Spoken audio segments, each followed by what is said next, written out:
नमस्कार, अस्सलाम वालेकुम। आज तुलनात्मक राजनीति कंपैरेटिव पॉलिटिकल साइंस शुरू हो जाएगी।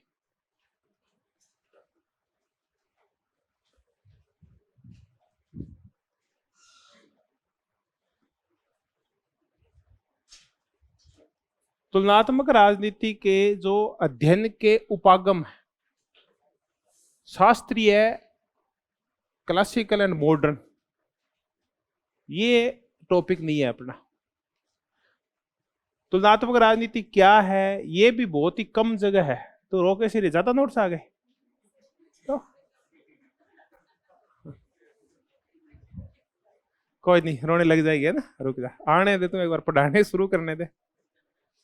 तो ऐसा हुआ है मेरे साथ, मैंने साक्षात देखा है। वो एक दिन ऐसी बहस चल पड़ी, तो मैंने मेरे अर्धांगिनी से कहा तू थोड़ा पढ़ा लिखा कर भाई, अब तू थोड़ा फ्री है, मैं थोड़ा और मेहनत करके ना, और अपने और रख लेंगे काम वाला किसी को, तो तुम पढ़ा कर। तो ठीक है, क्यों? वो जनरली झगड़ा करती थी कि आप ना, काम तो मैं उतना ही करती हूँ जितना आप करते हो, पर आपके काम की वो पैसे में आंकलन हो जाता है, मेरे काम का पैसे में आंकलन नहीं होता। अगर मैं नौकरी करती तो आप ज्यादा 3-5 नहीं करते, आपकी जो 3-5 करने की आदत है ट्रिटर, वो इसीलिए करते हो आप। वो चल ठीक है, तेरे को छूट है, हो सकता है पीछे परिस्थितियां कैसी भी रही हो, अपने गांव में थे, अब तू मस्त है तो पढ़ना शुरू कर दे, तो पढ़ लेंगे। तो तूने एमए कर रखी, तेरा नेट का फॉर्म भरवा देते हैं, तूने नेट का फॉर्म भरवा दिया, किताब में बुला देंगे। तो उसको मैंने फर्स्ट पेपर की किताब ला दी, उसमें उसने रीजनिंग के सवाल देखे। तो एक दिन वो छोटे वाला बेटा, वो कोई उसकी तैयारी करता था सैनिक स्कूल की, तो वो उसको समझा रहा, रो बैठी रो रही अरे मुझे ये तुम क्या चल रहा है भाई, ये तो कहना ये मेरे समझ में नहीं आ रहा, इस छोटे से बच्चे को तो आता है लेकिन ये मुझे नहीं आता। तो मैं ये कह रहा था कि इतना टफ होता है कि कई बार आंखों में क्या आ जाते हैं, आंसू आ जाते हैं। तो ये हंस रही थी, तुमको हंस रही है, रो रही है हो सकता है इसने व्यवस्था सिद्धांत देख लिया हो और ये रो रही हो, तब मैंने पूछा था इसे। इतना टफ नहीं, बहुत ही मजेदार सब्जेक्ट अब आया है, आनंद आएगा इसको पढ़ने। तुलनात्मक राजनीति, तुलनात्मक राजनीति को अपन दोनों प्रकार से करेंगे। दो चीजें आती है, एक तो तुलनात्मक राजनीति है वो है, एक तुलनात्मक राजनीति की संस्थाएं हैं।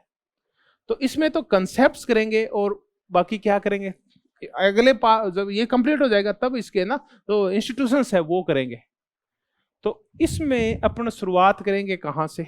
व्यवस्था सिद्धांत से, फिर करेंगे स्ट्रक्चरल फंक्शनल, उसके बाद करेंगे संस्थावाद और नव संस्थावाद। देखो ये कंपैरेटिव पॉलिटिकल साइंस में नहीं लिखा हुआ है, समूह सिद्धांत, तार्किक चयन सिद्धांत और इलीट थ्योरी,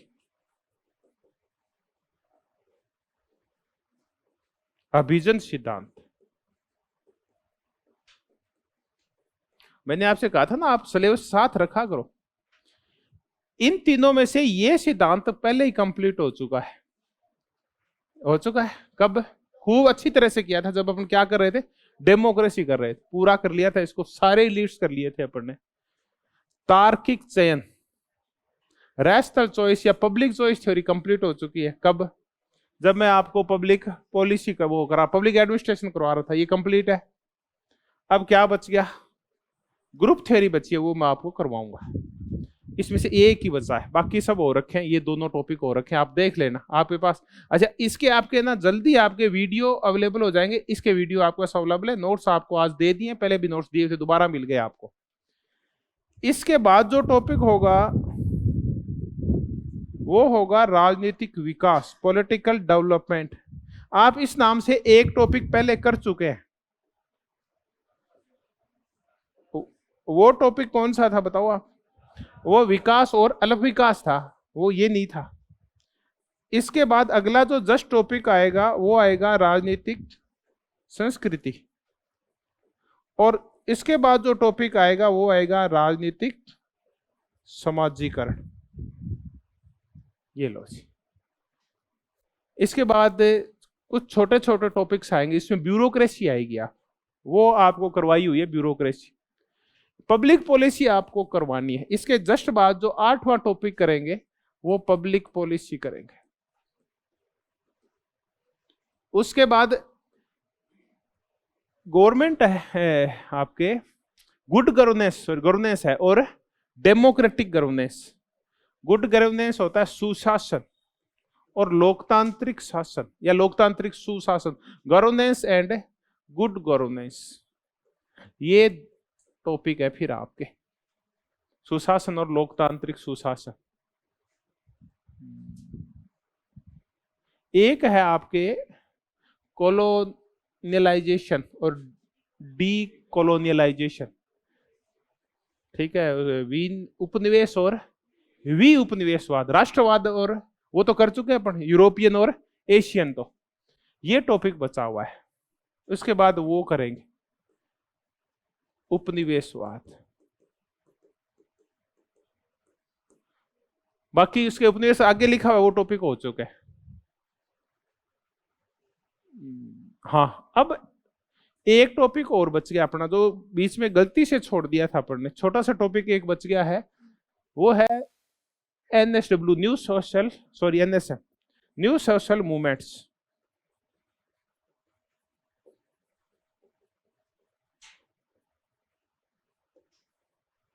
उसके बाद ये करें तो अपना ये लगभग इतना मैटर क्या है तैयार है। आप इसको फोटो खींच के आप मुझे भी भेज देना ना, ताकि मैं कल बचे हुए नोट्स है ना यहां तक के, वो आपको कल मिल जाएंगे, सारे रेडी है, लगभग तैयार है। ऐसे करेंगे। अब ये हो जाएगा वो कंसेप्ट वाला, उदाहरणात्मक तो हो ही जाएगा। उसके बाद बचेगा क्या, उसके बाद संस्थाएं बच जाएगी, विभिन्न देशों के संविधान बचेंगे और वो मुद्दा बच जाएगा। कोशिश ये करेंगे कि डेली अपन कितना टॉपिक करें, एक टॉपिक। तो ये टॉपिक भारी है, ये हल्का हो जाएगा। उसके बाद ये और ये दोनों टॉपिक भारी है, उसके बाद कोई भी टॉपिक भारी नहीं है। एक ही दिन में दो टॉपिक, एक एक टॉपिक आराम से चलेगा। तो अपने ये पूरा टारगेट है इस महीने में हर हालात में अपने को करना है कंपैरेटिव पॉलिटिकल साइंस। अगर इस महीने में वैकेंसी नहीं आई तो ये मानो कि फिर मैं आपको है ना संविधान अलग अलग करवाऊंगा हर एक देश का, किसका, यूएस का, यूके का, ब्रिटेन का, चाइना का, कनाडा का, इन सब का। वरना मैं क्या करूंगा, आपको सिर्फ संविधान के क्या दूंगा, नोट्स दूंगा, अगर वैकेंसी आ गई तो। ठीक है, वैकेंसी के ऊपर निर्भर करता है भाई अगला जो पोर्शन है कैसे करेंगे, क्योंकि उसमें ना आपके ऊपर लिख के उनके नाम पर आगे सब दिए हुए हैं कि उसमें से कार्यपालिका, न्यायपालिका, व्यवस्थापिका वो करनी है, तो वो भी कर लेंगे, और टाइम मिलेगा तो एक साथ उनके जो पूरा जो कॉन्स्टिट्यूशन है वो भी कर लेंगे। तो ये अपन करेंगे, ये प्लान है अपना। अब आप देखते रहा करो ना रेगुलर अपने सिलेबस में क्या है, मैंने कितना कर लिया पीछे वाला। अब तो आपके कुछ पकड़ों में आ गई कुछ चीजें ना, तो आप बार बार सिलेबस देखोगे तब तो फिक्स हो गया इतना ही पढ़ना है आपको। कहां से पढ़ना ये भी लगभग निश्चित हो चुका है अब अपन, क्योंकि आपकी आंखों के आगे से एक बार जितनी भी बुक्स है वो निकल चुकी है। अब ज्यादा से ज्यादा नहीं पढ़ा होगा तो इंटरनेशनल के लिए आपने क्या नहीं पढ़ा अभी, एंड्रू हेवड को नहीं पढ़ा, बाकी तो आपने लगभग पढ़ रखा है सारा मैटर। तो अब थोड़ा सा ना चीजों को ना कंट्रोल करना शुरू कर दो। अब ये जब चलेगा ना तो आप रेगुलर आए, कम से कम यहां तक जरूर आए जब तक क्या चलेगा, राजनीतिक समाजीकरण, क्योंकि ये नहीं समझ में बाकी तो ये आ जाते हैं, पब्लिक पॉलिसी ये वगैरह तो आ जाते हैं। ये थोड़ा सा मजेदार क्या है, इनकी शब्दावली है ना अलग है थोड़ी सी, क्योंकि ये एंथ्रोपोलॉजी से, इकोनॉमिक्स से, सोशियोलॉजी से, और इससे जूलॉजी, बोटनी, पता नहीं कहां कहां से शब्दावली लेके आए, तब थोड़ी सी प्रॉब्लम आती है इसमें। खैर इतना नहीं आएगा, आप समझ जाए। तुलनात्मक राजनीति शुरुआत किससे करेंगे, व्यवस्था सिद्धांत से करेंगे।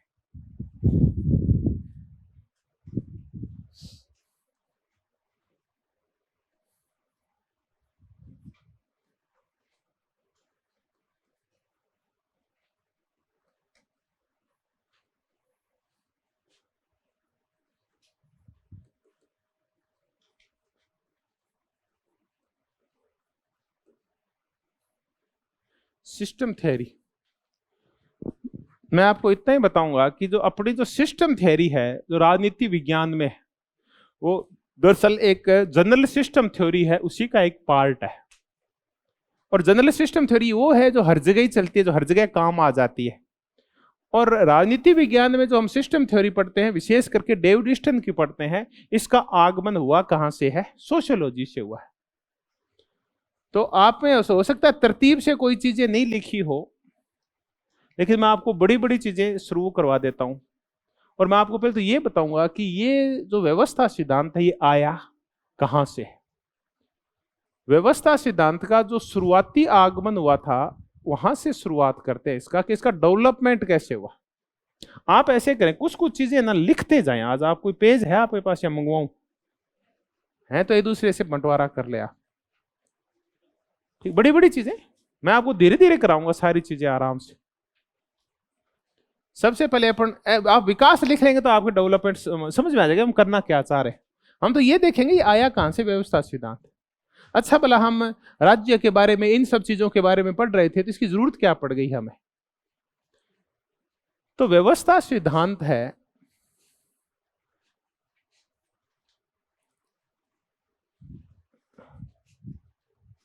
शास्त्रीय राजनीति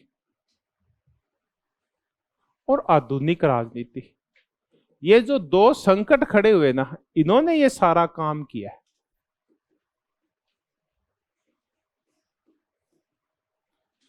शास्त्रीय राजनीति में अपने पास कतई दिक्कत नहीं थी। अपन इतने सालों से क्या कर रहे थे, राज्य कर रहे थे। लेकिन जैसी आधुनिक राजनीति आई ना, तो इसने कहा कि राज्य शब्द नहीं अपने आप में बहुत ही संक्षिप्त है, ये सब चीजों का अध्ययन है, ये तो औपचारिक सा अध्ययन है। तो 20वीं सदी की शुरुआत होते होते इन शब्दों की, इन अवधारणाओं की, इन सिद्धांतों की आलोचना होने लगी। आर्थर बेंटले जैसे लोग, इन्होंने आलोचनाएं शुरू कर दी। तब फिर आधुनिक राजनीति आई तो उसने कहा हम राज्य को नहीं कहेंगे बल्कि हम इसको क्या बोलेंगे, राजनीतिक व्यवस्था बोलेंगे।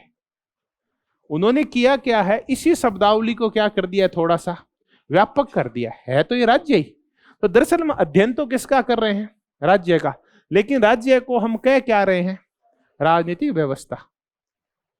जब मैं आपको राज्य करवा रहा था तो मैंने कहा सभी लोग इसके लिए अलग अलग शब्द का प्रयोग करते हैं। हमारे लिए संकट यह है कि हमारे मस्तिष्क में बैठा हुआ क्या है, राज्य बैठा हुआ है।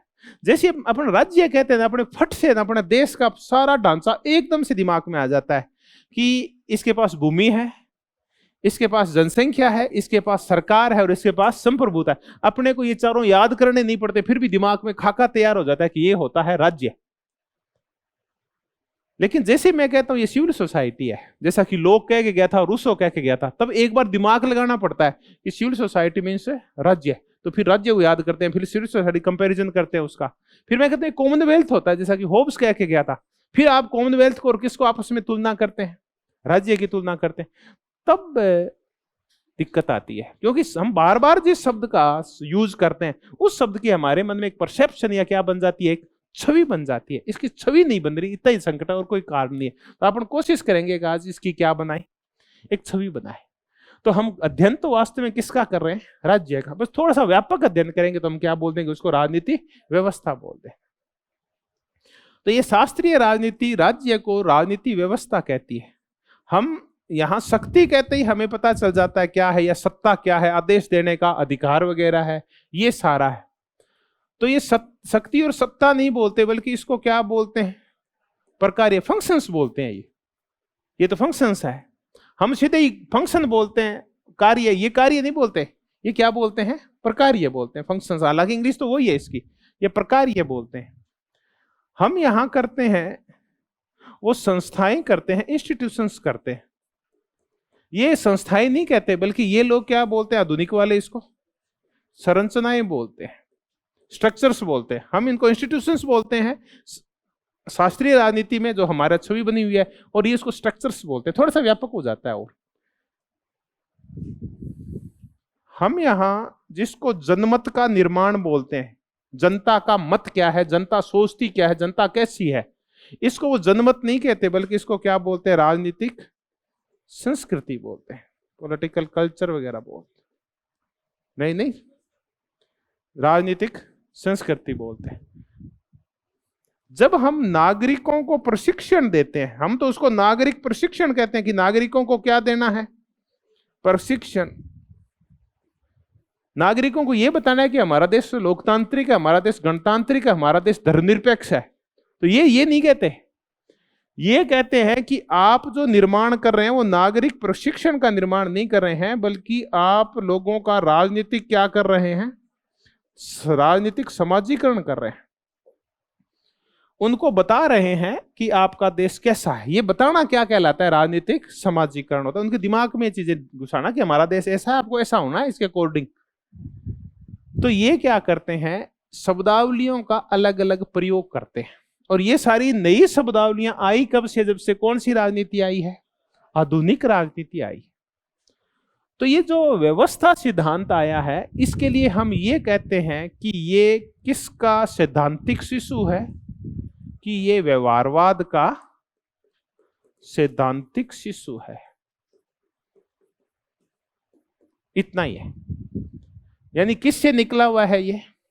व्यवहारवाद से। तो व्यवहारवाद का ही एक पार्ट ये है। तो पहले कौन आया? व्यवहारवाद आया ना। तो ये है पिता, तो ये उसका सैद्धांतिक शिशु है, व्यवस्था सिद्धांत। ठीक। तो अब ये जब व्यवहारवाद आया तो एक नई एक अवधारणा, कंसेप्ट हमारे सामने आया, एक नई अप्रोच हमारे सामने आई, व्यवस्था सिद्धांत। कई बार उपागम बोल देते हैं, अपने गड़बड़ प्रयोग करेंगे इन शब्दों का। अब हमारे पास राज्य से व्यापक शब्द है राजनीति व्यवस्था। अब हमें तो चूंकि डेविड ह्यूस्टन का इनका भी अध्ययन करना है, तो हम तो कौन सी व्यवस्था का अध्ययन करेंगे? हमारे अध्ययन का विषय तो राजनीतिक व्यवस्था है। लेकिन मुद्दा यह है कि ये जो व्यवस्था और ये शब्दावली आई कहां से है? तब अब इसका डेवलपमेंट करते हैं कि वास्तव में कहां से आई है। अब ये है हमारे पास करने के लिए। अभी तो हम थोड़ी मुद्दा समझ ही रहे थे कि ये दरअसल है क्या, हम इसका अध्ययन कर क्यों रहे हैं। अब आ गया इसका डेवलपमेंट, वास्तविक डेवलपमेंट। सबसे पहले ये जीव विज्ञान में आई थी, और इसको जो लाने वाले विद्वान हैं वो थे लुडविग बर्टान लेन्फी।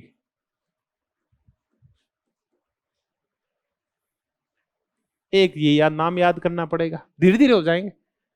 जैसा भी आप अपने इनकी छवि बनाना शुरू कर दो। ये सबसे पहले जीव विज्ञान में आई। कई बार मिलान करना आता है कि बताओ कहां से कहां तक बढ़ी है, कैसे कैसे बढ़ी।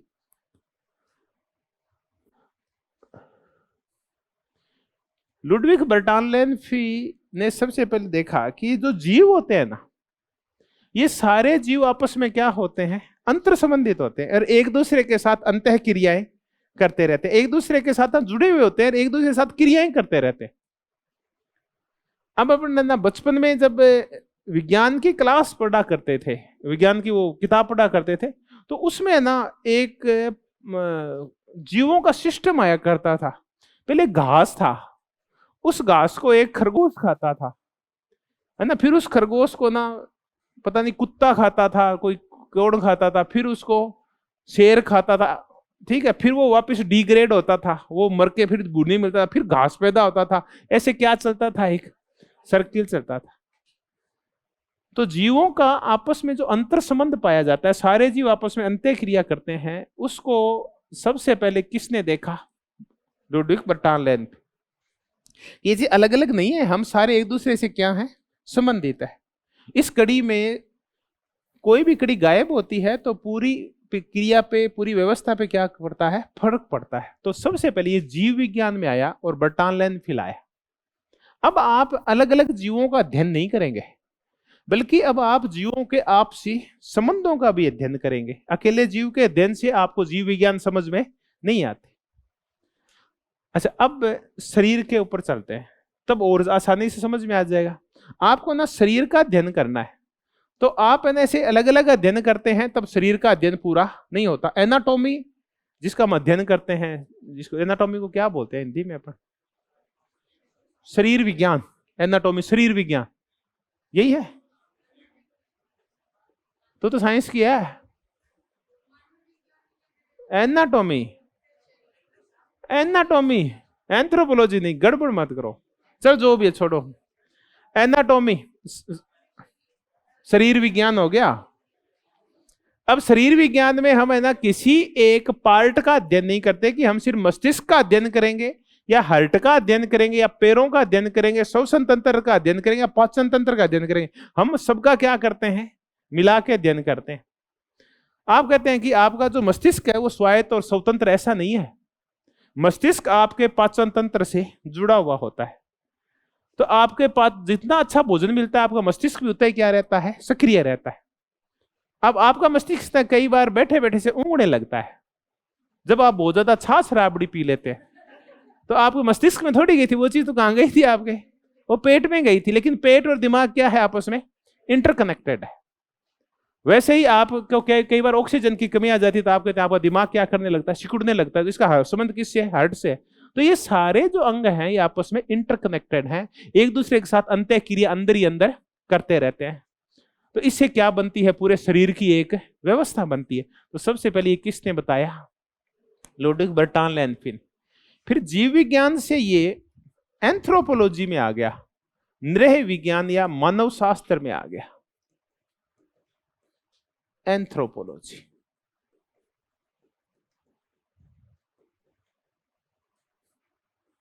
आप जब भी राजस्थान विश्वविद्यालय में जाओगे तो सोशियोलॉजी डिपार्टमेंट के पास ही बना हुआ है एंथ्रोपोलॉजी का। वही है क्या आजकल, एंथ्रोपोलॉजी वही है, सोशियोलॉजी वाले के पास है, ठीक है।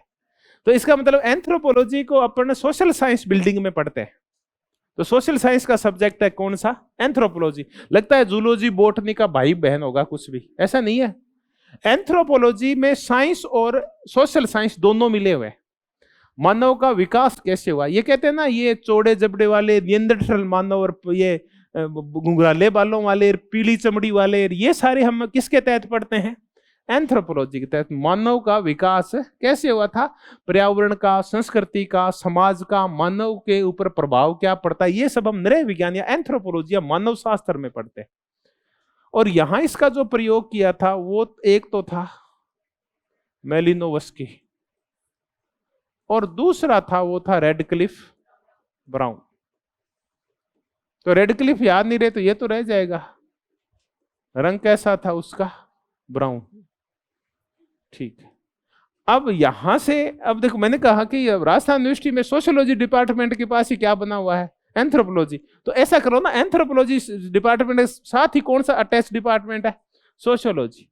तो फिर वहां से ये कहां आ गया, सोशियोलॉजी में आ गया, जिसको आप समाज विज्ञान बोलते हैं। इसका सही शब्द कई बार समाज शास्त्र भी है, अगस्ट कोम्टे वाला।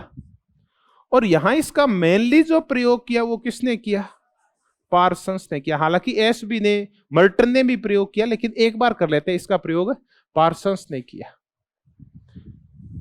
सोशियोलॉजी में इस पार्सन्स को पढ़ा डेविड ईस्टन ने, और डेविड ईस्टन ने इसका प्रयोग किस में किया, पॉलिटिकल साइंस में। राजनीति विज्ञान को ले आया, किससे, पार्सन्स से लेके। ये है डेविड ईस्टन। तो राजनीति विज्ञान का पार्सन्स कौन है, डेविड ईस्टन है। इसको हम राजनीति विज्ञान का पार्सन्स बोलते हैं, डेविड ईस्टन को, क्योंकि हाँ सही है, सोशियोलॉजी में जितना महत्वपूर्ण पार्सन्स है किस थ्योरी को लेके, व्यवस्था सिद्धांत को लेके, राजनीति विज्ञान में उतना ही महत्वपूर्ण कौन है, डेविड ईस्टन है। तो राजनीति विज्ञान का पार्सन्स कौन है, डेविड ईस्टन। अब डेविड ईस्टन से बहुत सारे व्यक्ति प्रभावित हुए। इन प्रभावित होने वाले व्यक्तियों में एक है आमंड, एक है कोलमैन, एक है पावेल, एक है एडवर्ड सील्स, ठीक है, एक है डेविड एप्टर। ऐसे बहुत सारे धीरे धीरे नाम याद होंगे, एकदम से नहीं होंगे ये सारे व्यक्ति हैं। तो अपन एक व्यक्ति को करते हैं कि इससे फिर ये कहां आ गया, कंपैरेटिव पॉलिटिकल साइंस में इसका सुपर प्रयोग किया वो किया आमंड ने। और आमंड के साथ कौन जुड़ा हुआ था, एक बार कोलमैन कर लेते, आमंड कोलमैन। ये इसको कंपैरेटिव पॉलिटिकल साइंस में ले आए और थर्ड वर्ल्ड के देशों का अध्ययन करने लगे इसके माध्यम से। फिर ये अब आगे ऐसे नहीं लेना, अब पॉलिटिकल साइंस के पार्ट्स है, कंपैरेटिव पॉलिटिकल साइंस है और एक कौन सा पार्ट है, इंटरनेशनल पॉलिटिक्स। इसका यहां प्रयोग जो किया वो किया मार्टिन कैपलोन। मार्टिन कैपलोन ने इसका प्रयोग किया। तो हम जब इंटरनेशनल पॉलिटिक्स पढ़ेंगे तो मार्टिन कैपलोन को पढ़ेंगे। कंपैरेटिव में इसने मेनली प्रयोग किया आमंड ने, जो इसका स्ट्रक्चरल फंक्शनल मॉडल है। और पॉलिटिकल साइंस में हम किसको पढ़ते हैं, डेविड ईस्टन को। अब ये कहते हैं सारे पॉलिटिकल साइंस तो है, ये तो अलग अलग अध्ययन भी तो करते हैं अपन इनका। तो ऐसे करके और इसका डेवलपमेंट हुआ। तो दरअसल आया तो जीव विज्ञान में था, लेकिन अगर समाज विज्ञानों की चर्चा करें, सोशल स्टडी की चर्चा करें, समाज विज्ञान बोल लो इसको। तो सोशल स्टडी में सबसे पहले किस में आया है बताओ आप? सोशल स्टडी का एंथ्रोपोलॉजी में आया। सोशल स्टडी में सबसे पहले एंथ्रोपोलॉजी में आया। लेकिन राजनीति विज्ञान में कहां से आया है? वो तो सोशियोलॉजी से आया है। और फिर आगे बढ़ के कंपैरेटिव में भी चला गया और इंटरनेशनल पॉलिटिक्स में भी चला गया। ये तो हमने इसका डेवलपमेंट देखा जो हमारे सामने सामने हुआ है। अब डेविड ईस्टन से पूछा कि आप बताओ इसका डेवलपमेंट कैसे हुआ है। तो डेविड ईस्टन ये बोला, पहले तो आज आप ये करना कि 5-7 नाम है इनका पता करना कौन है। डेविड ईस्टन शिकागो विश्वविद्यालय में पढ़ाया करता था, व्यवहारवाद में बताया था ना, आमंड का भी सबका बताया था। आप ये 5-7 बड़े बड़े नाम है इनके, आप देखना ये कौन है, इनकी फोटो देखना साथ। था तो ये कनाडा का, लेकिन बाद में अमेरिका आ गए थे ये लोग, और ये शिकागो विश्वविद्यालय में प्रोफेसर था डेविड ईस्टन। डेविड ईस्टन बोला कि ये जो आया है ना, ये फंक्शनलिज्म से आया है, जो कि सोशियोलॉजी में चलता है। पार्सन्स का, मर्टन का, एसबी का, इनका है, ये यहां से आया है फंक्शनलिज्म से। तो एक और विद्वान था स्पीरो, वो कि यार गप मारने की जरूरत नहीं है, ज्ञान नहीं है तो बोला मत कर तू। बोला कैसे? वो बोला कि जब लेवियाथन पढ़ते हैं ना, तो उसमें ना चैप्टर नंबर 22 है, अपन क्यों पढ़े उसको, इतना याद कर लो कि स्पीरो बोलता है कि नहीं नहीं, इससे पहले भी ये हमें कहां मिल जाएगा। ये लेवियाथन के एक चैप्टर में दिया हुआ है। कौन सी थ्योरी? System theory. तो वहां से उठी है गई ये, तो ये सोशियोलॉजी के फंक्शनलिज्म से थोड़ी उठी है। ये तो स्पीरो कहता है, तो लेवियाथन के होब्स वाले से उठी है, तो 300 साल पुरानी है। तो इतने में मार्टिन कैपलोन बोला कि देखो गुरुजी की बेइज्जती करने की आवश्यकता नहीं है। तो 300 साल पुराने की बात कर, स्पीरो से बोला ये 300 साल पुरानी नहीं है, इसका तो आज से 2500 साल पहले कौन प्रयोग कर गया था? अरस्तु। तो अब आ गया ये वाला मार्टिन कैपलोन, कौन सा? इंटरनेशनल वाला। ये इसका खास आदमी डेविड ईस्टन का, इसने स्पीरो की भी बात काट दी मार्टिन कैपलोन ने, कि जो प्रथम व्यवस्था सिद्धांतकार था वो कौन था? व्यवस्था की पहली जो चर्चा करने वाला था वो था अरस्तु।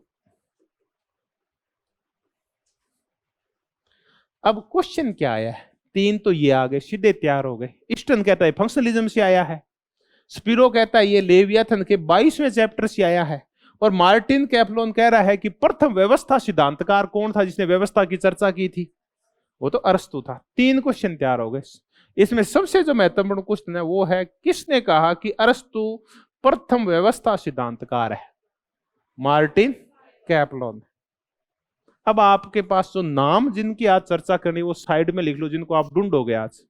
डेविड ईस्टन लिख लो, जिन जिनके नाम, आमंड, कैपलोन, पावेल।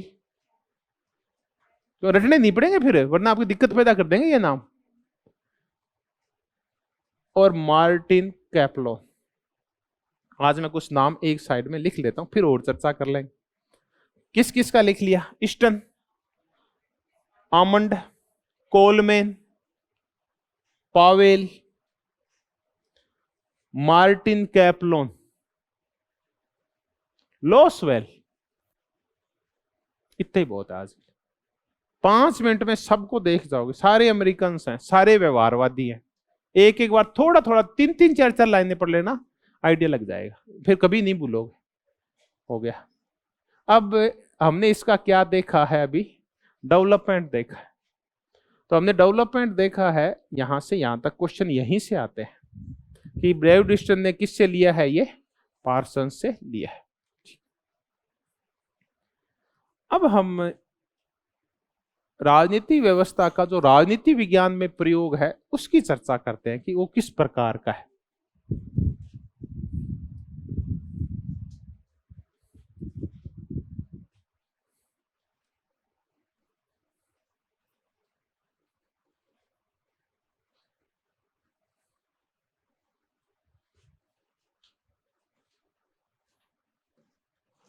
राजनीति व्यवस्था, राजनीति व्यवस्था में इसका प्रयोग एक तो किया है डेविड ईस्टन। डेविड ईस्टन ने का है व्यवस्था सिद्धांत।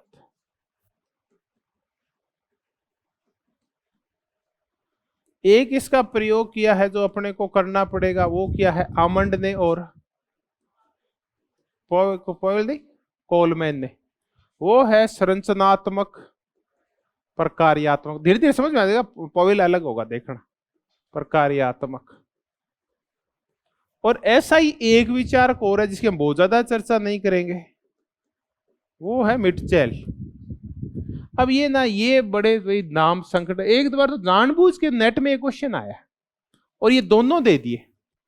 ये इनको आप तभी पहचान पाते हो जब इनकी क्या करते हो, ये वाला करता हो। इसका है एक्सचेंज मॉडल। हालांकि आप जब पढ़ोगे जॉर्ज जी को तो उन्होंने लंबा चौड़ा दे रखा है इसको, पर अपना इतना ही बहुत है, ये इकोनॉमिक्स से ज्यादा प्रभावित है एक्सचेंज मॉडल।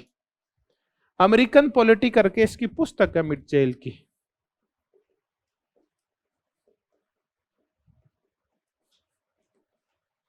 American polity. एक विचारक हमारे पास और है, वो इसकी स्पेलिंग ये देखो, दोनों की स्पेलिंग में फर्क है, इसको आप पहले से जानते हैं। ये है रॉबर्ट, अब इसको क्या बोलोगे आप, इसमें टी है, इसमें कोई टी नहीं है, इतना याद रख, जैसे भी आप याद रखना। ये वो है जब आप इलीट थ्योरी कर रहे थे तब आपने आयरन लॉ ऑफ ओलिगार्की किया था, अल्पतंत्र का लोह नियम किया था। ये तो वो वाला है अल्पतंत्र के लोह नियम वाला, ये तो है जर्मनी का और ये है यूएस का। तो ये जो सिस्टम थ्योरी है ये अपन तीन जगह है, डेविड ईस्टन का व्यवस्था सिद्धांत है, आमंड कोलमैन का स्ट्रक्चरल फंक्शनल है और मिचेल का एक्सचेंज मॉडल है, इकोनॉमिक्स से आया हुआ है।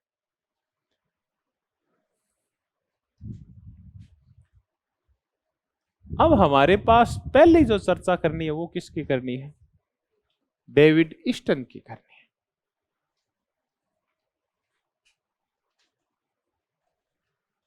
यहां से शुरू करते हैं। डेविड ईस्टन, डेविड ईस्टन का व्यवस्था सिद्धांत, और इस व्यवस्था सिद्धांत के कई नाम हैं। इस व्यवस्था सिद्धांत का एक नाम है जो प्रसिद्ध नाम है, वो है इनपुट आउटपुट मॉडल। इसका एक नाम है वो है फ्लो मॉडल, और इसका एक नाम और है वो है ब्लैक बॉक्स मॉडल। ये व्यवस्था सिद्धांत को इन तीन मॉडल्स के नाम से जानते हैं, पर्याय हैं आपस में, input output model, flow model और ब्लैक बॉक्स मॉडल। अब ये शब्दावली तो हमने आज तक कहीं नहीं पढ़ी राजनीति विज्ञान में, ये अलग अलग जगहों से आई है, थोड़ी देर में करेंगे आई कहां से ये सारे, ये सारी समझ में आ जाएगी कैसे, तीन चीजें आप इतना याद रखें। अब ये है कहां ये सारा कुछ, तब अपने को इसकी कम से कम कितनी पुस्तकें करनी पड़ेगी, 3 पुस्तकें करनी पड़ेगी। डेविड ईस्टन की एक पुस्तक है जो 1953 में आई थी, पॉलिटिकल सिस्टम, ये टॉपिक है अपना पॉलिटिकल सिस्टम।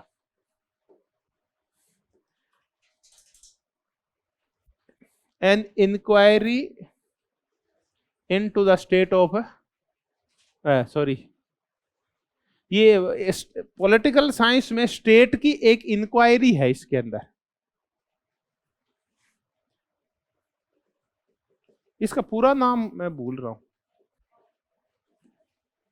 एन इंक्वायरी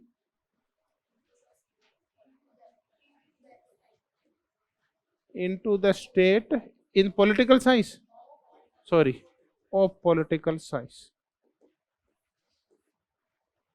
ये पुस्तक, इसका पूरा नाम याद रखना आप। कुल मिला के ये इंक्वायरी कर रहा है स्टेट की इकाई के अंदर पॉलिटिकल साइंस में, और इंक्वायरी करके इसका निष्कर्ष क्या निकला हुआ है कि ये स्टेट नहीं है बल्कि और व्यापक चीज कौन सी है, ये पॉलिटिकल सिस्टम है। तो हम जो शुरुआती चर्चा करें थे इसकी पुस्तक का नाम भी तो है, ये देखो आप, an inquiry into the state of political science. 1953 में इसकी प्रसिद्ध पुस्तक आई थी और इसी पुस्तक से प्रभावित फिर और विचारक भी हुए थे। फिर इसकी दो पुस्तकें आई है 1965 में। उसमें एक पुस्तक थी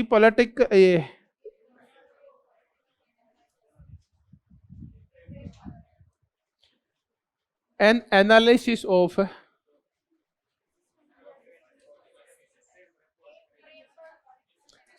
इसमें मैम आप ए फ्रेमवर्क ऑफ पॉलिटिकल एनालिसिस। इसमें फ्रेमवर्क है, अभी फ्रेम बनाएंगे तब पता चलेगा। ए फ्रेमवर्क ऑफ पॉलिटिकल एनालिसिस, इसमें इसने भांति भांति की संकल्पनाएं और कंसेप्ट्स बनाए और चित्र बनाए बहुत सारे, और इसमें बहुत फ्रेमवर्क्स बनाए, फ्रेम बनाए अलग अलग। और इसी साल इसकी दूसरी पुस्तक और आई 1965 में, system analysis of political life.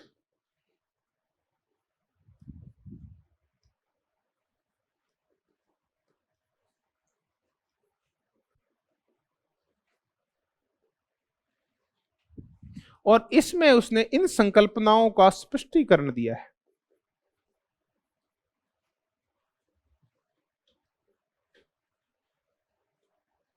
तो इसमें कंसेप्ट है और इसको खोल के बताया गया है। सिस्टम का पूरा क्या किया गया है इसमें, एनालिसिस। अब अपन ऐसा करेंगे, ऐसे तो हो सकता है ये याद नहीं रहे।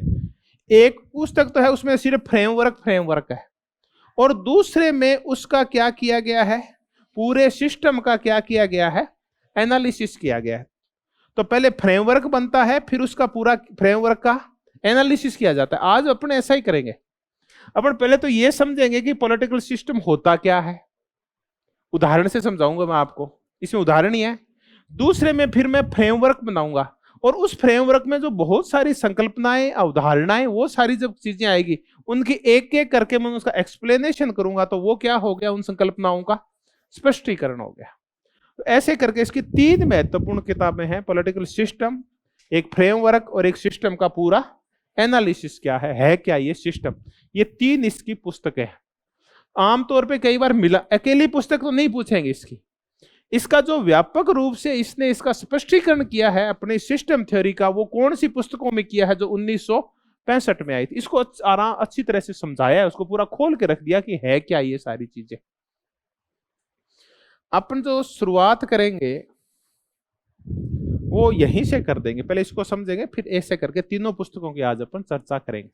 अब क्वेश्चन आता है कि ये इनका संबंध किससे है, इनपुट आउटपुट मॉडल किसका है, फ्लो मॉडल किसका है, और ब्लैक बॉक्स मॉडल किसका है, या इन तीन पुस्तकों को आएगा। तीन पुस्तकों का, या इसमें फ्रेमवर्क, इसमें सिस्टम एनालिसिस, इतना याद कर लेना। इसका पूरा नाम याद रखना, an inquiry into the state of political science. अब हम ये देखेंगे कि डेविड ईस्टन है, इसके ऊपर प्रभाव किस किस का है, ये इस सब ये लाया कहां से ये सारी चीजें।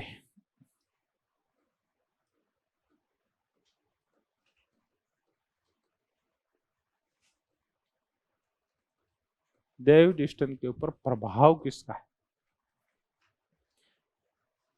डेविड ईस्टन के ऊपर हमने देखा कि एक तो सबसे ज्यादा प्रभाव किसका है, इसका पार्सन्स का। एक इसके ऊपर प्रभाव है FWSB का, और एक है रॉबर्ट के मर्टन का। ये अधिकांश सोशियोलॉजी के विचारक हैं। इनसे प्रभावित है डेविड ईस्टन का राजनीतिक व्यवस्था सिद्धांत। अब ये बताओ, ये कौन सा देगा, पार्सन्स कौन सा सिद्धांत देगा, बताओ आप। हालांकि इनकी एक चर्चा अब जब आप संरचनात्मक प्रकार्यात्मक कंप्लीट कर लेंगे तब तो इनको रटना नहीं पड़ेगा।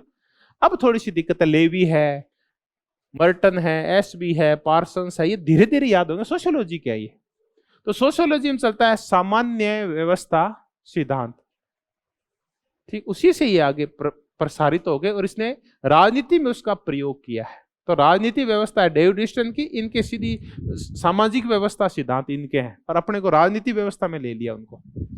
उसके बाद इसके ने जो प्रभावित है वो संचार विज्ञान से प्रभावित है।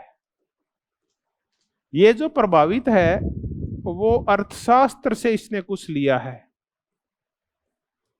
और उसने समाजशास्त्र से भी लिया है। तो मूलतः इस पे जो ज्यादा प्रभाव है, कई बार ये क्वेश्चन आता है कि डेविड ह्यूस्टन ने जो अपना व्यवस्था सिद्धांत लिया उसके ऊपर मूलतः किसका प्रभाव है? एक तो संचार विज्ञान का है और एक सोशियोलॉजी का है। और आमंड पावेल ये कहते हैं कि हमारे ऊपर जो प्रभाव है वो समाजशास्त्र का है, वो मानव शास्त्र का है और वो संचार विज्ञान का है, इसका प्रभाव है। इसके ऊपर हमें ये खुद तो ये कहता है कि इन दो का प्रभाव है, संचार विज्ञान का और समाजशास्त्र का। लेकिन हम देखते हैं कि इसने बहुत सारी शब्दावली और कहां से भी ले रखी है, अर्थशास्त्र इकोनॉमिक्स से भी ले रखी है।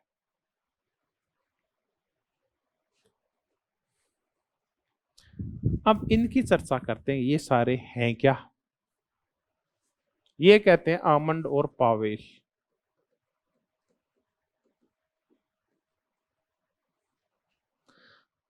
एक शब्दावली देख रहे थे, इनपुट, आउटपुट, प्रोसेसिंग और फीडबैक। ये कहां चलती है?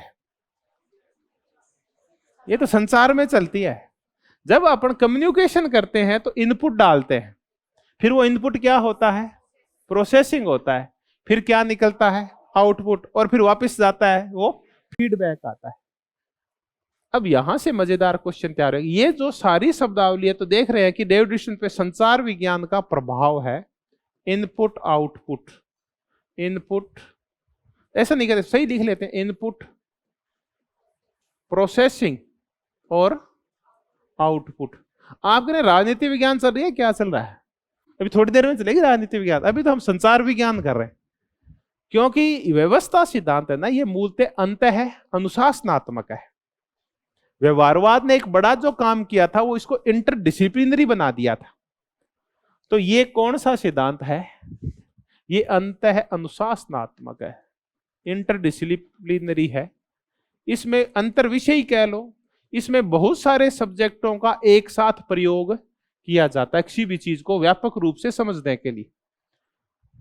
अंत अनुशासनात्मक के साथ हम ये भी कह सकते हैं कि ये कैसा अध्ययन है?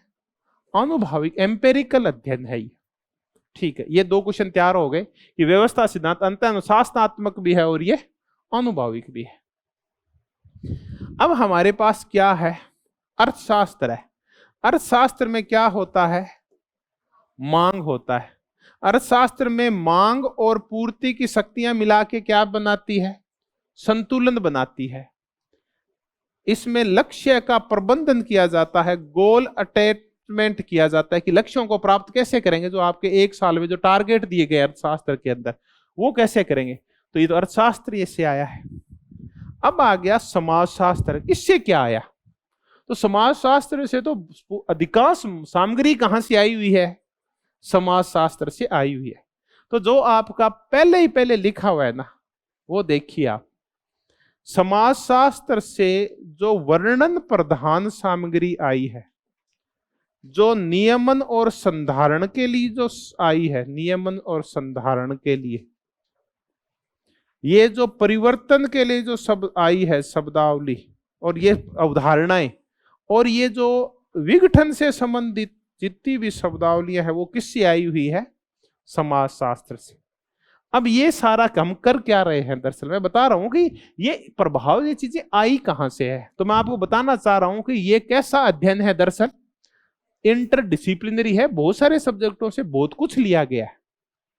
हम कह रहे हैं कि समाजशास्त्र से वर्णन प्रधान अवधारणाएं आई है, ऐसे कंसेप्ट्स आए हैं जो वर्णन प्रधान है, डिस्क्रिप्टिव है, जो इनका वर्णन हो सकता है। ऐसी एक शब्द है कि ये जो व्यवस्थाएं होती है ना, ये मूर्त भी होती है और ये अमूर्त भी होती है। रेलवे व्यवस्था दिखती है,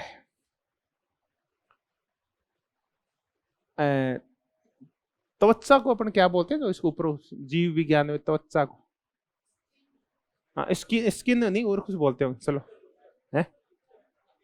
ये जो भी है, ये वो व्यवस्था है जो दिखाई दे रही है, लेकिन पाचन व्यवस्था दिखाई, ये तो अमूर्त है, दिखाई नहीं दे रही। चलो इसको छोड़ते, और टिपिकल हो गया। रेलवे व्यवस्था दिखाई देती है, रेलवे चल रही है, ठीक है, पटरी से उतर रही है, आपस में भिड़ रही है, ये दिखाई देती है। लेकिन नैतिक व्यवस्था दिखाई नहीं देती, क्योंकि उन्होंने कह दिया नैतिकता तो है ही नहीं, वो तो दिखाई नहीं देती, है ही नहीं, दिखाई कहां से देगी। तो रेलवे व्यवस्था है, इसको अपन कह सकते हैं ये कैसी है, ये मूर्त है। लेकिन नैतिक व्यवस्था ये दिखाई, ये तो व्यवहार में प्रकट होती है, दिखाई नहीं देती, तो वो कैसी व्यवस्था होती है, मूर्त होती है। कुछ व्यवस्था होती है वो आधी मूर्त होती है और आधी अमूर्त होती है। राजनीतिक व्यवस्था मूर्त भी है और अमूर्त भी है। अब मूर्त तब है जब हम नेताजी से मिलते हैं तो मूर्त है, और नेताजी को देख के नाक वो सिकोड़ते हैं और मन ही मन जलते रहते हैं, गालियां देते रहते हैं, उनको पसंद नहीं करते, तो ये कैसी व्यवस्था है, ये अमूर्त है। तो राजनीतिक व्यवस्था मूर्त होती है और अमूर्त होती है। कुछ व्यवस्थाएं मूर्त होती है, कुछ अमूर्त होती है, कुछ दोनों के मिक्स से तैयार होती है, मिश्रित टाइप होती है। कुछ होती है वो ऑर्गेनिक होती है, स्वाभाविक होती है, वो आपस में जुड़ी हुई होती है। कुछ ऑर्गेनिक है नहीं होती, इनऑर्गेनिक होती है, वो आपस में जुड़ी हुई नहीं होती। तो ये सारी शब्दावलियां आई कहां से है, समाजशास्त्र से। नियमन और संधारण, रेगुलेशन के लिए, नियमन के लिए, संधारण के लिए, यानी आपको समाज में व्यवस्था बनाए रखनी है, आपको रेगुलेशन बनाए रखना है, चीजों को सुधारते हुए रहना ताकि समाज में गड़बड़ नहीं हो जाए। तब आप कहते हैं कि आपको संतुलन लाना पड़ेगा, आपको स्थायित्व लाना पड़ेगा, ये सारा है। आपको फीडबैक आना चाहिए आपका, ताकि व्यवस्था बनी रहे। प्रतिसंवरण कहते हैं, फीडबैक है। ये सारी शब्दावली सोशियोलॉजी के समाज में व्यवस्था बनाए रखने का जो शब्द है, इसको अपने law and order, order maintain होना चाहिए आपका, ऑर्डर,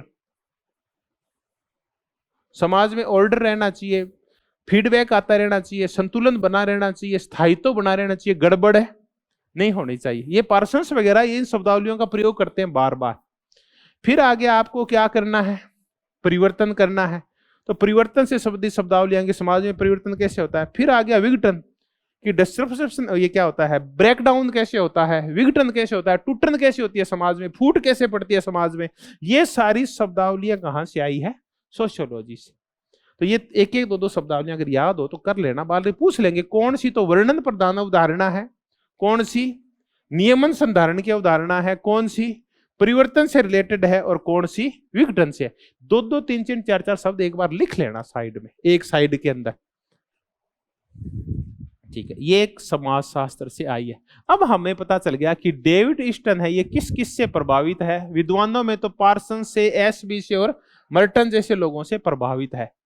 फिर इसने किसका प्रयोग किया अपने व्यवस्था सिद्धांत में, नहीं राजनीतिक व्यवस्था सिद्धांत में, पॉलिटिकल सिस्टम में काय का प्रयोग किया है, संचार विज्ञान का, अर्थशास्त्र का और समाजशास्त्र का। और सबसे ज्यादा प्रयोग किसका किया है, समाजशास्त्र का। सबसे ज्यादा प्रभावित किससे है, पार्सन से प्रभावित है। सिंपल, तैयार हो गया।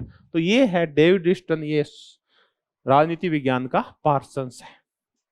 अब हमने ये तो पता चल दिया, तो क्या इसने किसी को प्रभावित भी किया है क्या, या प्रभावित हुआ ही हुआ है, यह भी तो है।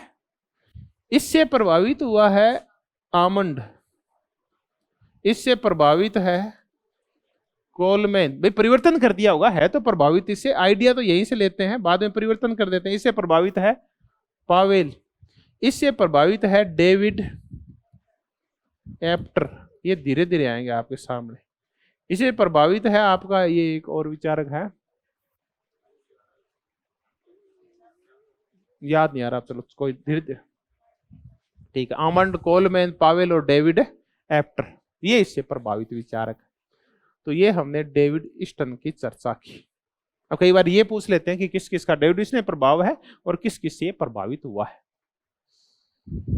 ये शब्दावलियां है ना, थोड़ी थोड़ी आप दो दो तीन तीन जरूर कर लेना ये वाली, क्योंकि एस.एल. वर्मा में लिखी हुई है। आजकल आप पता है वो ज्यादा कोट हो रही है वो वाली पुस्तक। तो कौन सी वर्णन प्रदान है जो सोशियोलॉजी की आई है, कौन सी नियमन साधारण है, कौन सी परिवर्तन और कौन सी विघटन से रिलेटेड है। अब आपको बड़े बड़े सब्जेक्ट बताएं कि आपको व्यवस्था का वर्णन करना ये कैसी है। अब इस व्यवस्था को बनाए रखना है और इसमें सुधार करते रहना है व्यवस्था में। इस व्यवस्था में क्या होते रहते हैं, परिवर्तन, और दबाव आता है तो व्यवस्था में क्या हो जाता है, ब्रेकडाउन हो जाता है, विघटन हो जाता है, विपात हो जाता है।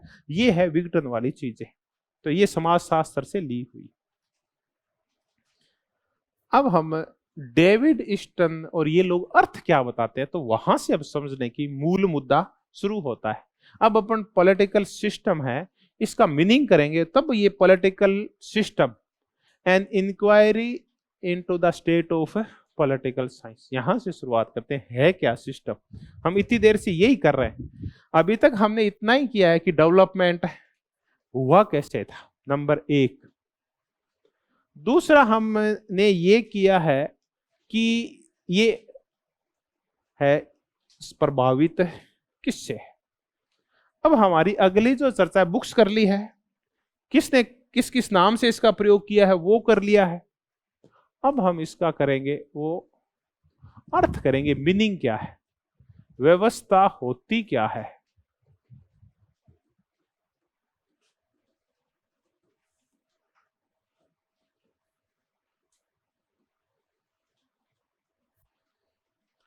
तो अब साधारण चर्चाएं करेंगे। देखिए, किसी भी चीज को आप अकेले अकेले समझ नहीं सकते। किसी भी चीज को अगर व्यापक और गहन अध्ययन करना है तो सारी चीजों को आप जोड़ के समझेंगे तो आपकी चीजें समझ में आ जाएगी। सबसे पहले अपन एक साइकिल का अध्ययन करते हैं। साइकिल क्या है? अपने आप में एक सिस्टम है, ऐसा मान लेते हैं। तो साइकिल अकेली हैंडल नहीं है, या साइकिल अकेली है वो पेडल नहीं है, और साइकिल अकेली चेन भी नहीं है, बल्कि साइकिल के जो सारे अंग हैं वो मिलके किसका निर्धारण करते हैं, एक सिस्टम बनाते हैं साइकिल का। उसका हर एक अंग अपने आप में महत्वपूर्ण है। तो अगर आप साइकिल को सही तरीके से चलाना चाहते हैं तो आपको हर चीज का क्या होना चाहिए, उसका पता होना चाहिए। ये नहीं है कि मेरे को अच्छी तरह से हैंडल लगाना पकड़ना आता है तो मैं साइकिल चला लूंगा। अगर आपको हवा के बारे में जो चीज दिखाई नहीं दे रही उसका भी पता नहीं है तो भी साइकिल है उसको व्यवस्था सही तरीके से नहीं चलेगी। तो आप किसी भी चीज को अगर सही तरीके से अध्ययन करना चाहते हैं तो उसकी क्या करो, टुकड़ों टुकड़ों में मत करो, बल्कि उसको क्या मानो, एक पूरी व्यवस्था जिसमें बहुत सारे अंग होते हैं, बहुत सारे तत्व होते हैं, बहुत सारे अंतर संबंध होते हैं, और बहुत सारे आपस में क्या होती है, अंतः क्रियाएं। थोड़ी थोड़ी देर में समझ में आ जाएगी। अब आप साइकिल का अध्ययन कर रहे हैं, आप कहते हैं चेन का कोई महत्व नहीं है। चेन का अकेले का नहीं है, चेन की एक कड़ी का भी क्या है, उसमें एक महत्व है, क्योंकि वो भी सिस्टम से जुड़ी हुई है। तो साइकिल एक सिस्टम है। ये बॉडी भी अगर समझना चाहते हैं इसको क्या मानना पड़ेगा, एक ये पूरा सिस्टम है। तो एक शरीर में सारे विटामिन, सारे प्रोटीन, रुधिर तंत्र, कोशिकाएं, प्लेटलेट्स, ठीक है, नर्व सिस्टम, ये सारी चीजें आपस में क्या बनाती है, एक सिस्टम बनाती है। तो इन सब का आप अध्ययन करोगे तो आपको सिस्टम अच्छी तरह से समझ में आ जाएगा। वरना अगर आपको अलग अलग अध्ययन करोगे तो पूरा सिस्टम समझ में नहीं आएगा। बस दिक्कत ये है। तो इसीलिए इन्होंने क्या सोचा कि अपन क्या करते हैं, एक व्यापक अध्ययन करते हैं ताकि राजनीति विज्ञान को अच्छी तरह से समझा जा सके।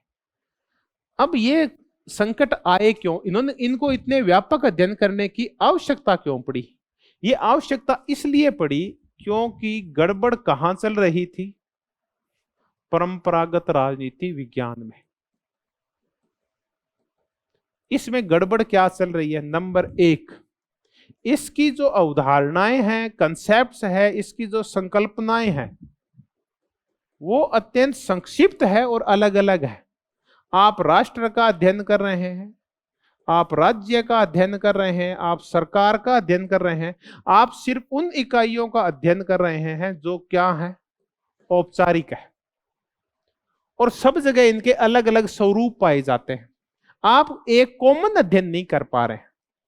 आप जब राष्ट्र का अध्ययन कर रहे हैं तो चलिए, राष्ट्र का अध्ययन नहीं समझ में आ रहा तो आप काय का अध्ययन कर रहे हैं, राष्ट्रवाद का अध्ययन कर रहे हैं।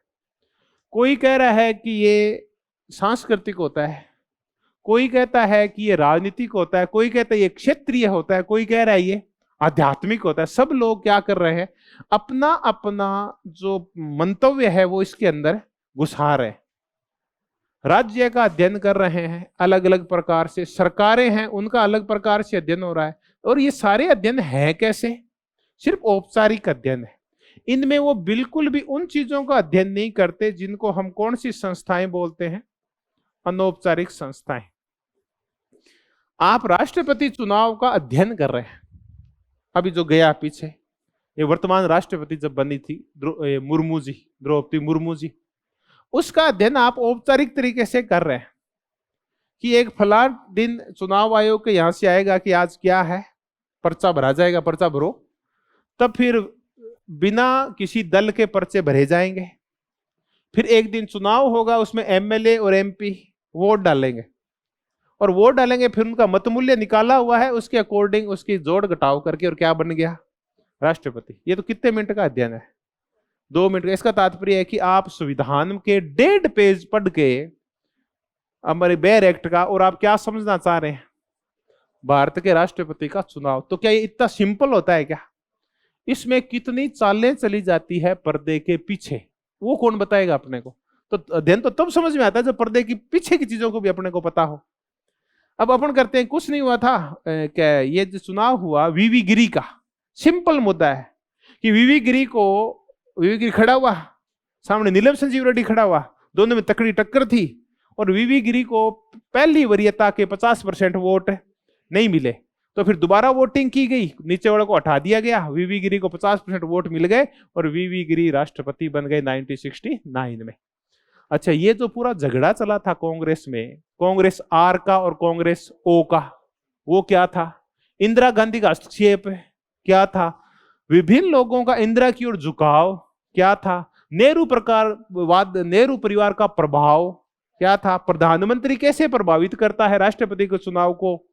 संगठन कैसे प्रभावित करता है राष्ट्रपति के चुनाव को? कांग्रेस ने कैसे खिलौना बनाया राष्ट्रपति के पद को? उसका तो हमने अध्ययन किया ही नहीं है, इसका मतलब वो चुनाव समझ में भी नहीं आएगा। हम तो सीधा ही पढ़ते हैं संविधान को। तो ये कौन से अध्ययन थे? औपचारिक, जबकि अध्ययन होने कौन से चाहिए?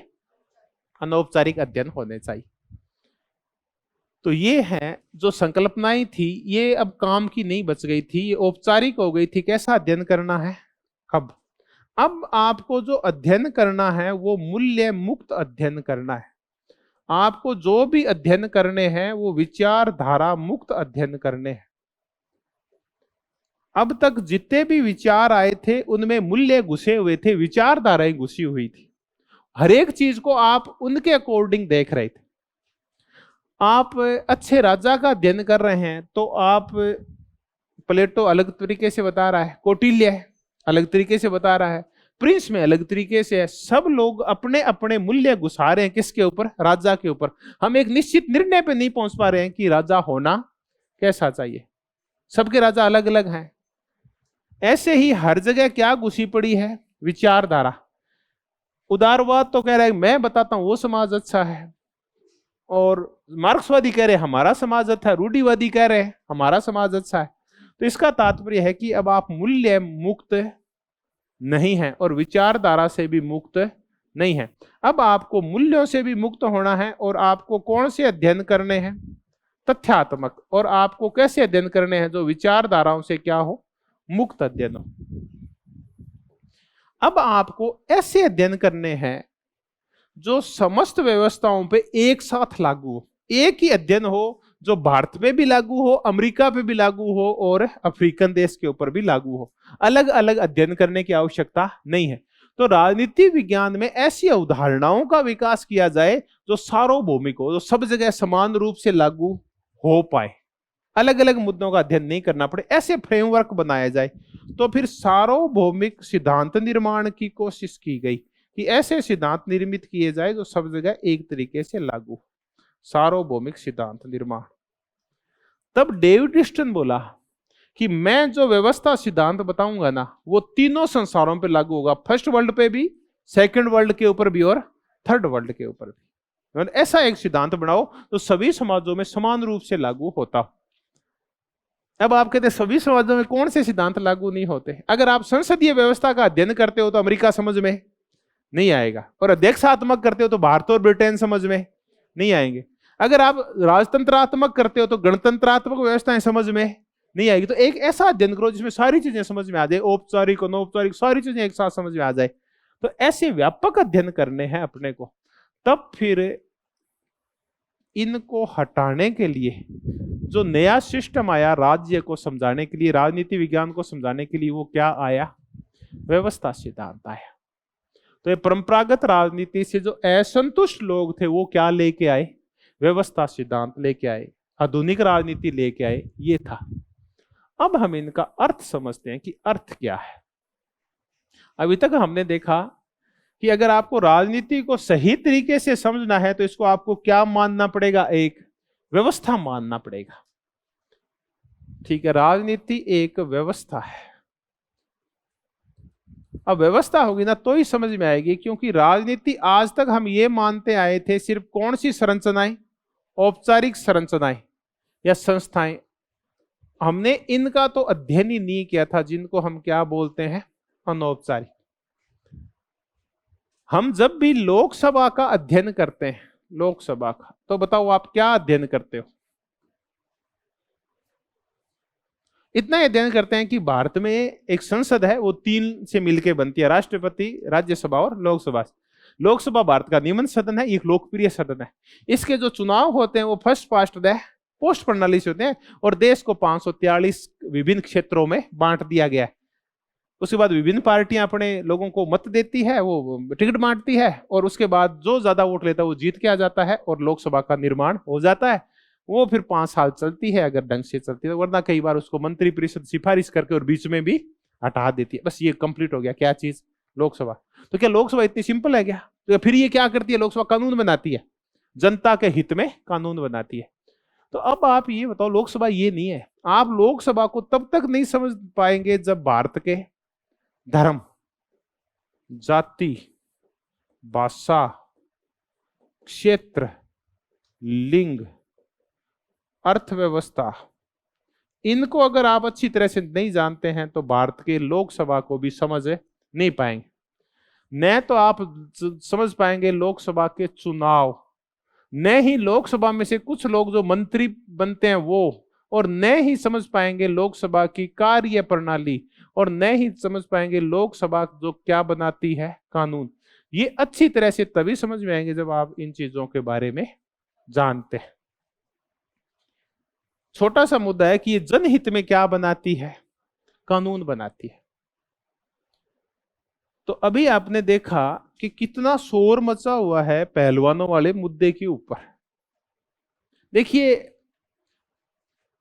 कोई भी लड़की है ना, अंतिम जब उसके गले में आ जाती है ना, वो तब आरोप लगाती है। और ये वो लड़कियां तो है नहीं जो ऐसे आरोप लगा देती है। ये अच्छी पहलवान, बहुत अच्छी रेसलर है, जिनकी बहुत ज्यादा सम्मान और इज्जत है।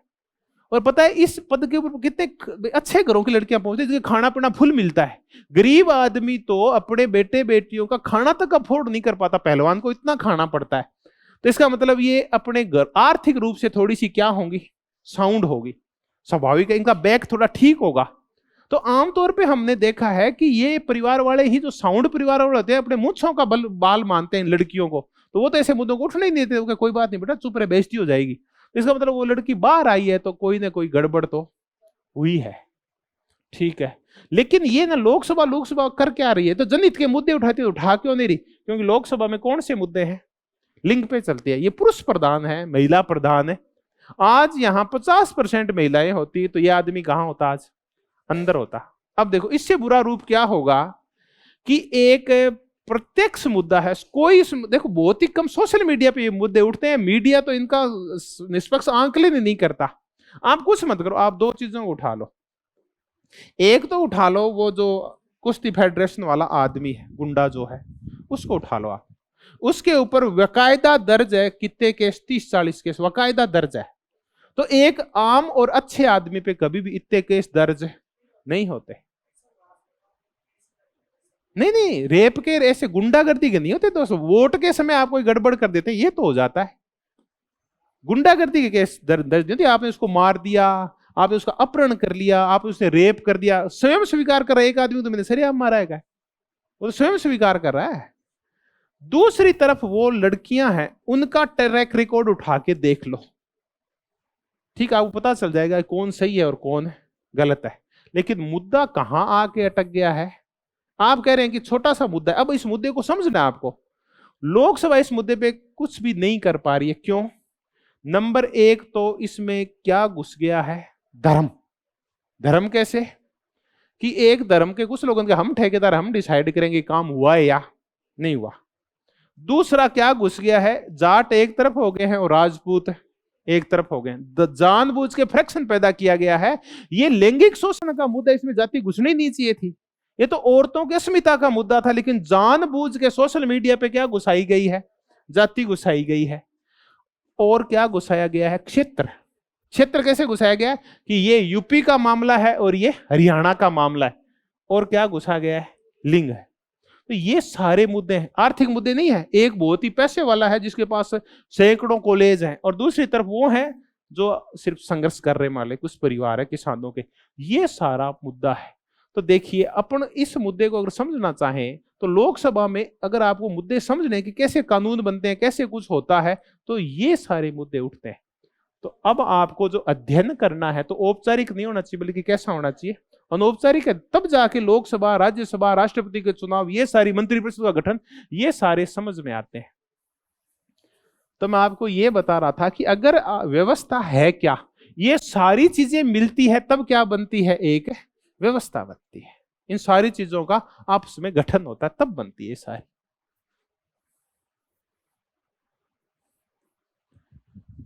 व्यवस्था होती क्या है, हम ऐसी ही कुछ चर्चाएं कर रहे थे। व्यवस्था विभिन्न औपचारिक और अनौपचारिक तत्व आपस में मिलते हैं और आपस में अंतःक्रिया करते हैं, तब क्या बनती है? एक व्यवस्था बनती है। थोड़ी देर में ये सारी चीजें और धीरे धीरे समझ में आएगी। अब हम दो मुद्दों के ऊपर चर्चा करते हैं। एक है पुरानी राजनीति, जिसको अपन परंपरागत राजनीति कहते हैं,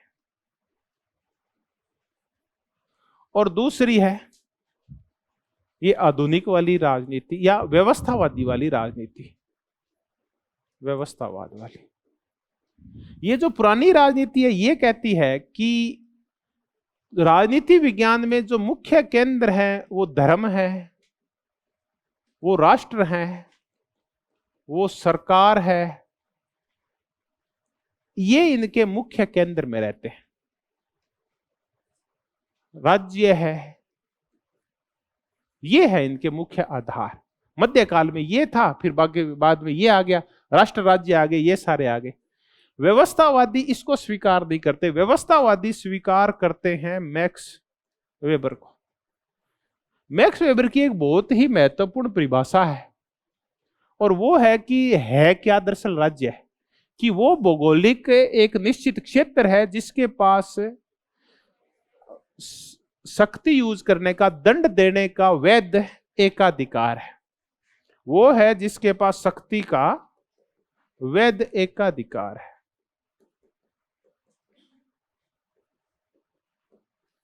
इसका तात्पर्य है कि अब शक्ति का वैध एकाधिकार है, ये मुख्य केंद्र में। तो इनकी जितनी भी परिभाषाएं हैं ना और अर्थ हैं, वो सारे किससे प्रभावित हैं? मैक्स वेबर से। अब देखते हैं ये कहते क्या है। यहां से बहुत ही मजेदार क्वेश्चन उठेंगे, अब देखना। नंबर एक, पहला यहीं से उठाते हैं कि डेविड ईस्टन क्या कहता है। देखिए, केंद्र में अगर मानना है तो किसको मानना है? शक्ति को। और शक्ति उपयोग का कैसा अधिकार? वैध एकाधिकार। देखिए, शक्ति तो आप यूज कर रहे हैं, लेकिन आप अकेले हैं शक्ति यूज करने को, लेकिन ये अवैध भी नहीं है, ये क्या है? वैध है। इसी से समझेगा। अब आ गया डेविड ईस्टन, ये क्या कहता है क्या राजनीति व्यवस्था, यानी राज्य क्या है? कि राज्य वो है जो मूल्यों का सत्तात्मक बंटवारा करता है, या कैसा बंटवारा करता है? आधिकारिक बंटवारा करता है। सिंपल सी परिभाषा है कि इसको संसाधन बांटने हैं, और बांटने का इसको क्या है? अधिकार है। तो इसमें फिर क्या घुसी हुई है? शक्ति घुसी हुई है। ये देखो, डेविड ईस्टन ने ये परिभाषा की है। राज्य की बजाय बस इतना ही करता है, ये इसको क्या बोलता है? राजनीति व्यवस्था बोलता है। परिभाषा वही है जो किसकी थी? मैक्स वेबर की थी। अब आ गया है आमंड। आमंड से पूछो क्या है, आप बताओ क्या है राजनीति व्यवस्था, नहीं राज्य क्या है? तो वही है मैक्स वेबर वाला। आपके पास सेम सी परिभाषा कहता है कि आपके पास शक्ति का क्या है? एकाधिकार है, ताकि आप समाज में क्या बनाए रख सके? संतुलन बनाए रख सके। राजनीति व्यवस्था की वो सेम परिभाषा लगभग उसने किससे ली है? मैक्स वेबर से बहुत ज्यादा अंतर नहीं किया। तो ये भी शक्ति का क्या मानता है, शक्ति का अधिकारिक या वैध एकाधिकार मानता है, जिसके द्वारा समाज में क्या बना रहता है, ये वो क्या बोलता है, अनुकूलन बना रहता है, अडेप्टेशन बना रहता है, संतुलन बना रहता है। ये आमंड की परिभाषा है। ऐसी ही परिभाषा कौन कहता है, करता है, एक कैटलिन, कि ये राजनीति व्यवस्था क्या है, जो इच्छाओं पर क्या लगाती है, आपके नियंत्रण लगाती है। कैटलिन ये परिभाषा कर रहा है, इच्छाओं पे नियंत्रण लगाने की इसके पास क्या होती है, शक्ति होती है। अब ये क्या है, राजनीति व्यवस्था क्या है, अभी थोड़ी देर में चलो वापिस समझते हैं। ऐसा ही विचारक है, वो है लॉसवेल और कैपलोन। इनसे पूछा गया कि आप बताओ क्या होता है राज्य, कि राज्य वो होता है जो क्या करता है, आपको कठोरता पूर्वक आपको वंचित कर देता है कई चीजों से। फिर पूछा गया रॉबर्ट डेल से, कि रॉबर्ट डेल जी आप बताओ क्या है। ये बोला कुछ नहीं है, ये शक्ति है, ये सत्ता है और ये शासन है। अब देखिए, इसमें कहीं भी राष्ट्र सरकार ऐसी चर्चाएं नहीं है। इसमें जो पूरा जोर है वो किसके ऊपर है, शक्ति के ऊपर है। अब बताओ राजनीति क्या है, शक्ति का अध्ययन है। कौन कहते हैं, व्यवहारवादी कहते हैं। तो अब राज्य कौन सी इकाई है, राजनीति व्यवस्था होती क्या है, राजनीति व्यवस्था वो होती है जिसके पास डंडा होता है। सीधी सी परिभाषा यही है। और ऐसी परिभाषा किसने दी थी, मैक्स वेबर ने। इससे पूछा गया राज्य क्या होता है, कि जिसके पास डंडा होता है पीटने के लिए। इन्होंने कहा कि राजनीति व्यवस्था क्या होती है, वो जिसके पास डंडा होता है। तो आप राज्य कहो चाहे राजनीति व्यवस्था कहो, उसके पास होता डंडा ही है, उसके पास शक्ति होती है जिससे वो अपने नागरिकों को नियंत्रित करती है। ये सारा है। तो मैक्स वेबर वाली बातें इनको ज्यादा पसंद आई। इनको धर्म, राष्ट्र, सरकार, राज्य ऐसी औपचारिक बातें पसंद नहीं आई। ये है मूल चीज। अब ये मिलान करना आता है आपका, ये तो आप रटा पड़ा। आपको डेविड ईस्टन इसको क्या कहता है, मूल्यों का।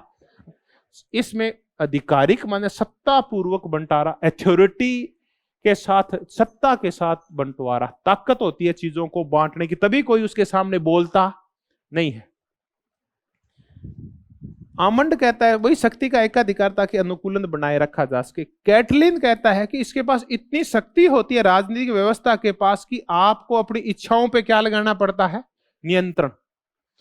आपकी बहुत इच्छा होती है, जैसे मैंने अभी चर्चा की, तो कई पुरुषवादियों की इच्छा हुई गुरु जी को पीट देते हैं, है ना। ये महिलाओं का पक्ष धरता क्यों कर रहे हैं, तो इनको पता है ये पीट नहीं सकते, क्योंकि राज्य के पास क्या है, इनकी इच्छाओं पे नियंत्रण लगाने का क्या है, एकाधिकार, शक्ति है इसके पास। राज्य, राजनीतिक व्यवस्था रोकती है आपको ऐसा करने से।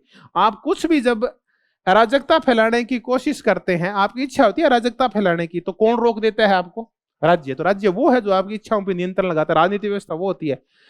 कैप्लन बोलता है कि आपको क्या करती है, कठोरता पूर्वक क्या कर देती है, आपको वंचना, विभिन्न चीजों से वंचित कर देती है। और रॉबर्ट डेल बोलता है कि शक्ति है, सत्ता है और शासन है। ये है राजनीति व्यवस्था। तो हमने राजनीति व्यवस्था का क्या समझने की कोशिश की है, अर्थ।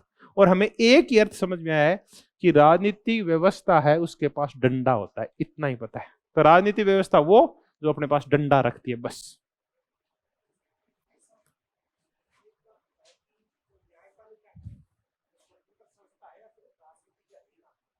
है ऐसा मत करो। गुजर ने एक क्वेश्चन पूछा है कि न्यायपालिका है ये राजनीति के अधीन आती है या स्वायत्त होती है। ऐसा मत करो। देखिए पहले तो अपने को ये वैल्यू लेटेड सवाल हो गया, इसमें कैसे बताएं आपको। सबसे पहले तो आप क्या करो, राजनीति करो कि राजनीति है क्या। तो पहले तो ये डिसाइड करना पड़ेगा। फिर कहेंगे कि आप ये कहो कि राजनीति के तहत आप किसका अध्ययन करते हो, राज्य का। फिर आप जाओ परंपरागत वालों के पास कि राजनीति राज्य के अध्ययन के अतिरिक्त कुछ भी नहीं है, इसका आरंभ और अंत किससे होता है, राज्य। फिर आप आओ कि राज्य के तहत आता क्या क्या है, तो आप कहते हो जनसंख्या, संप्रभुता, सरकार और भूभाग। फिर आप किसके पास आओ, सरकार के पास। और फिर किसके पास आओ, सरकार के कितने पार्ट होते हैं? 3, विधायिका, कार्यपालिका और न्यायपालिका।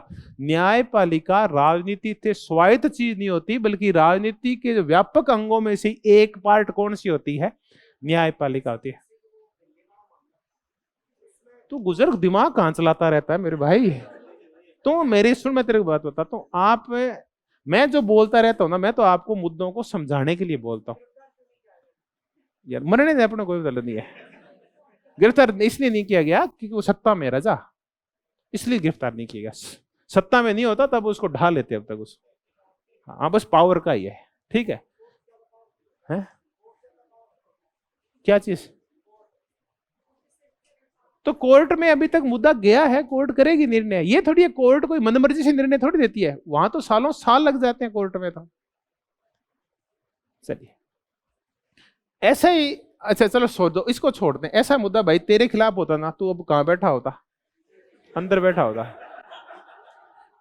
तू तो इतना आंख निकाल के देख लेता, तेरे अंदर डाल देते। ठीक है? वो गंदा गया क्यों नहीं? इसीलिए नहीं गया।